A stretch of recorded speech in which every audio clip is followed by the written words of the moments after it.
I'm gonna react. I don't even know why I said it. So, welcome to the reaction channel. And now I'm gonna react to Jade Animations, the best Pokemon game you never played. Say it looking over there or something? Oh. Okay, react.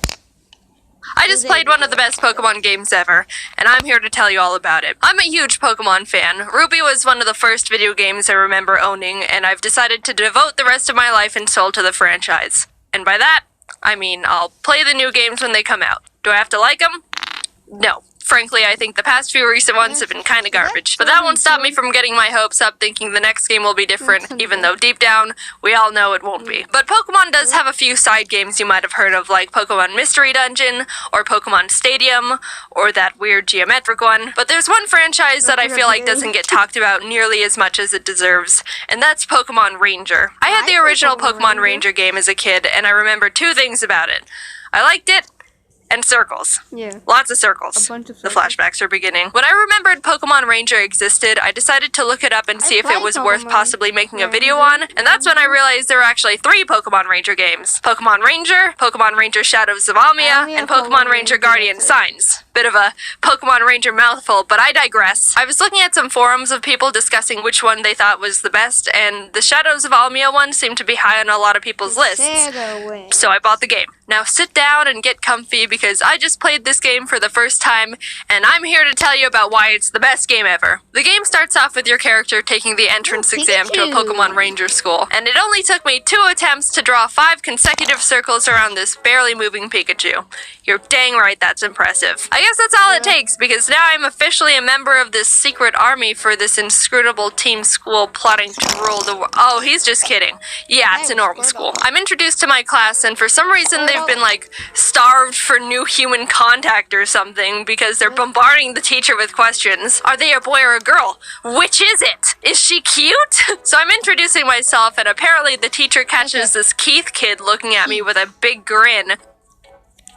Anyway, you go sit next to Keith. Oh, okay, just plop me right next to him. Yeah, I don't mind or anything. Thanks, Teach. Anyway, you get a tour of the school from this girl with me, meeting the other teacher, Mr. Kinsaid, who's apparently a stickler for making sure kids don't run in the hall, and this kid, Isaac, that Rhythmy called Mushroom Hair. Both my IQ and my height in centimeters are 163. What does that even mean? Alright, bud. After getting a feel for the school, you're taught how to capture Pokemon with your styler. Loops portray the feeling of friendship, so the more loops you draw around the Pokemon, the more it will submit to your friendship. That's nice. Touch the Bidoof. You finish the school day and are fast asleep in the dorms when all the students decide it's initiation time. Get up, sleepyhead, it's 4 a.m. Time for your student initiation. Yes, sirs. They tell you to find all 4 of the stylers they've hidden around the giant school, and after doing so, you have to put them in the basement for some reason. So you head down there after finding them all, and are in the basement when... Why are you down here? Only I'm permitted to be in the basement. Leave now! Anyway, Isaac, have you finished testing my very secret experiment no one can know about? The rest of the school year goes on without any big problems. Pokemon Ranger Crawford comes and talks about what it's like to be a ranger. You save the milkman from some Bidoof. You attend a one-day internship at the local Pokemon Ranger base, and they make you bring them their lunch as an important mission. Actually, while you're at the internship, someone runs over and says the Pokemon on the beach are acting strange. You go with the Rangers to check it out to see all the Pokemon going crazy, and save the day by capturing them with your loops of friendship. But yeah, that's weird. Finally, you make it to graduation. Jaden, come up and make a speech as the class representative. Oh, I'm the class representative, huh? Well, don't mind if I... What the? So after saving everyone from a very strange rampage of Tangrowth, you start working at the Pokemon Ranger base you interned at. There's a call about some more Pokemon acting strange down in a nearby cave, so your first mission is to investigate what's going on. In the cave, you stumble upon this weird missile-looking machine that seems to be what's hypnotizing the Pokemon in its vicinity and making them go crazy. So you destroy it and everyone's Veronica proud of you. destroying This that Professor thing? Hastings guy is called down from the Pokemon Union to take a look at the cave machine, and I guess he's like 100 years old or something because the Rangers want you to go meet him halfway in Puel Town to make sure he doesn't get lost and die along the way. You take one step in town, and oh god, all the Pokemon are going nuts. Turns out there's more of those rocket machines planted in the town, and as you're going around smashing them, you run into some guys that are not only very shady, but also terribly shifty. They run away to tell their leaders there's Pokemon Rangers smashing their stuff, and further into the town you find them again with their admin, who's like, dude, what the heck? What do you have against our Giga Remos, you vandals? Treat things with respect. And then attacks me with Rattata and a Toxicroak. Not gonna lie, their battle music kinda bangs though. It's a cool song, though. Yeet, said Rattata.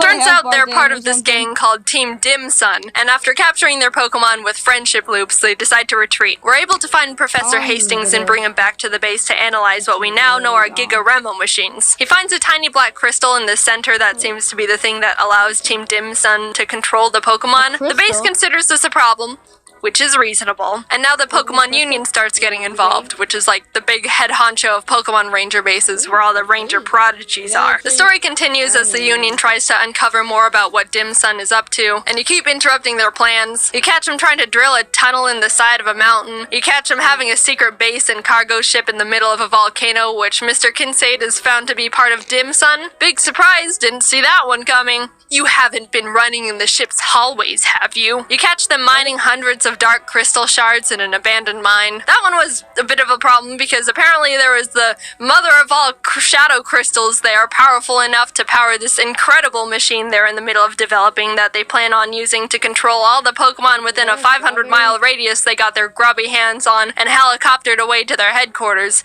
Probably should tell someone about that. But the good thing is we ended up finding the diary of the Dim Sun president's father, who writes about how if we gather these 3 gems called the Tears of Princes, the gems will be able to combine their power and negate the power of the Shadow Crystal. Infinity Stones. Alright, let's go do that. The first gem is told to be in this giant ice castle called Alima Castle, and on the way there, you run into Dim Sun grunts trying to stop you. They're not hard to deal with, and they start getting a bit frustrated.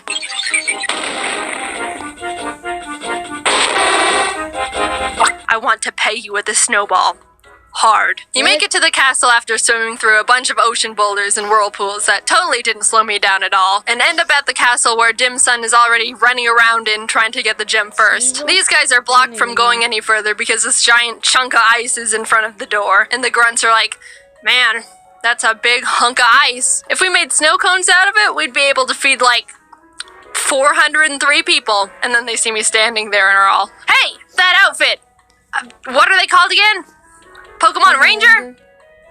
You came for a snow cone? You deal with that whole situation and end up in the room just before where the gem is being kept, where you're introduced to one of the members of Team Dim Sun's Sinistrio, Ice. I don't know what his deal is, but he called me Jaden Noob and then dabbed, so I had to murder him. Well, I captured and freed his Frostlass, and he scurried away all, well, I didn't need the gem anyway. After gaining the trust of the Lucario guarding the gem with more of my loops, the blue gem of the Tier of Princes is mine. Fast forward a bit, and you get the red gem as well after defeating Sinistrio Lavanna and her Infernape. She doesn't die. School, Keith, who's a ranger now, was assigned to get the yellow gem and hasn't come back yet, so the Union's like, alright, Jaden, go check on him. You hop on a boat to the destination, but whoops, apparently a Wailord is in trouble. I'll just go down there and see. Yep, I thought so. These Dim Sun grunts are trying to kidnap a Wailord, and after destroying the machines that were trapping it, they decide to just grab a Wailmer instead and try to convince their boss it's a Wailord mini. You follow them on the rescued Wailord and start infiltrating their base. Down a hall, you discover the grunts squishing the Wailmer through the door, and as you follow them into the room, they're like, oh crap! Shoot. Do you want to deal with the ranger? Oh no, I'm too wimpy. I know. Let's apologize. Sorry. We got the ranger's confidence. Charge! And then drop a truckload of Slackoth on me. After capturing all their Slackoth, they're like, oh no! And then all of them just grab me and shove me out of the room and lock it. which honestly is more effective than like 99% of all video game villains. So you keep running through the base and end up actually finding mushroom-haired Isaac from Ranger School. He's been manipulated into building Dim Sun's incredible machine, and we agree to take him back to the Union after we finish up our business in the secret hideout. We finally encounter Mr. Kincaid, who's manning the Whalelord operation. He's being all maniacal, but we successfully capture his Gleisker, save Whalmer, and bring Isaac safely back to the Union, where he gives us access to the incredible machine blueprints. Skipping ahead in the story a bit, we end up not being able to get the yellow gem because Heath, the last of the Sinis trio, kidnapped Keith, and we exchanged him for the yellow gem. I kept trying to say no, but I guess it's good we saved him. The Union makes a plan to have their top rangers go and fly to Dim Sun's headquarters and face them head on.